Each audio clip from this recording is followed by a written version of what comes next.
How many of you, I'm just interested, ever think about giving yourself a pat on the back? 1, 2, 3, 5 or 6 people out of quite a large crowd. We don't think about it because we're too busy.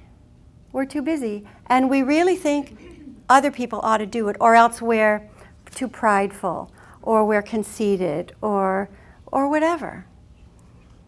But if you do a good job, you tell yourself you did a good job. You know, you can say, gee, Beth, you did a great job shoveling that walk, or whatever it was. You know, gee, Holly, great job mowing the lawn. Awesome. You ought to get your husband out there to do a little of it too, by the way. It's important to do that. Pat yourself on the back. Something else that I want to speak to you just for a minute or two about is expectations. You know, those fairy tales set you up for thinking that you have to do things perfectly. You have to take care of everyone. And it's quite amazing to me when people come into my office every day and I'll say, gee, would you expect that of somebody else? Oh, no. Oh, never. No, not at all.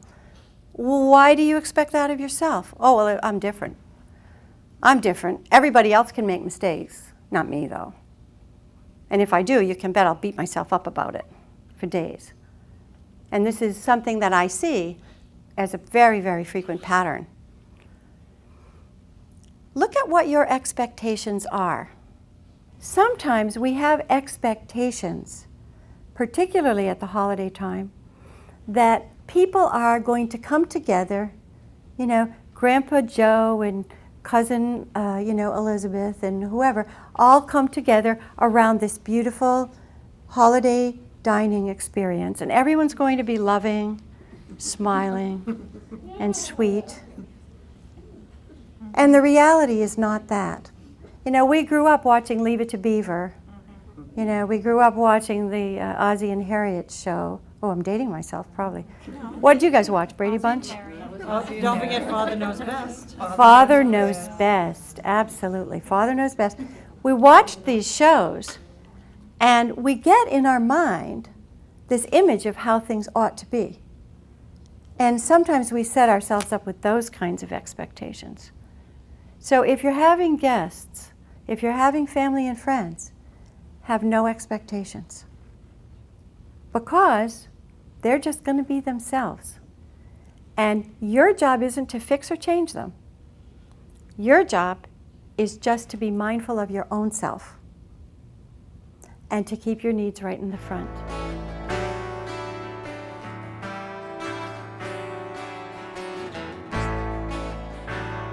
It's important for you to attend to your own spirit. And we all have a spirit inside. If you do not believe me, you have only to look in the eyes of a tiny baby.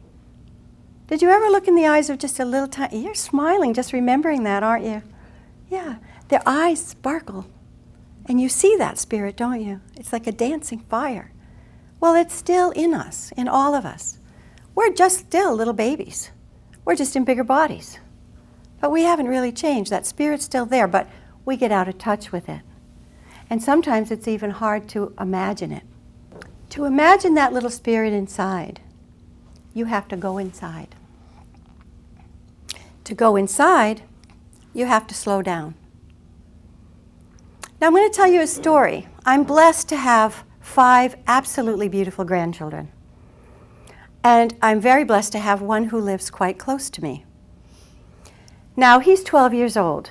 His name is Tim, I'm sorry, since he turned 12. But when he was little, he was Timmy. And my office was about 2 or 3 miles away from his home. Now I'd be in the office and I'd be doing my day and, I'd be getting stressed and I'd be, working hard and I'd get tired and I'd be all knotted up. And I would call and I'd say, "Can Timmy come out and play?" And I'd get in the car, and I'd go up and I'd get Timmy. Now, Timmy was very small. I don't remember, maybe 3, 4 years old. Very little. And one of his favorite activities was to drop little pebbles into the sewer.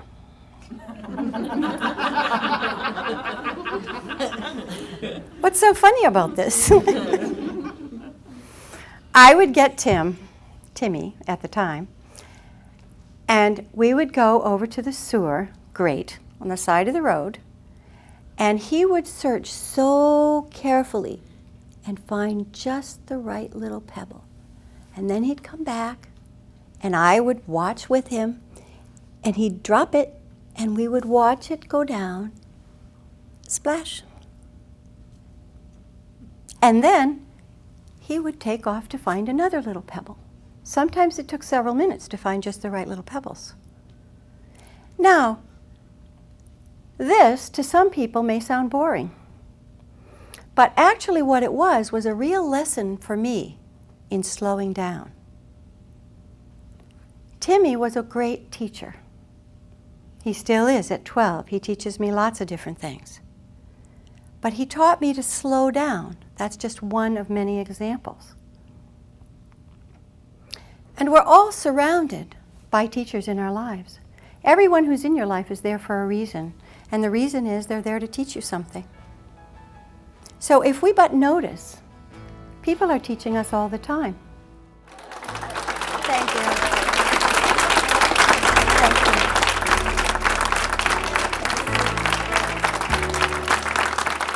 Denise Lamothe is the author of The Taming of the Chew, a holistic guide to stopping compulsive eating. She's been noted in many publications, including the Oprah magazine, has appeared widely on television and radio, and is spoken across the United States and Canada.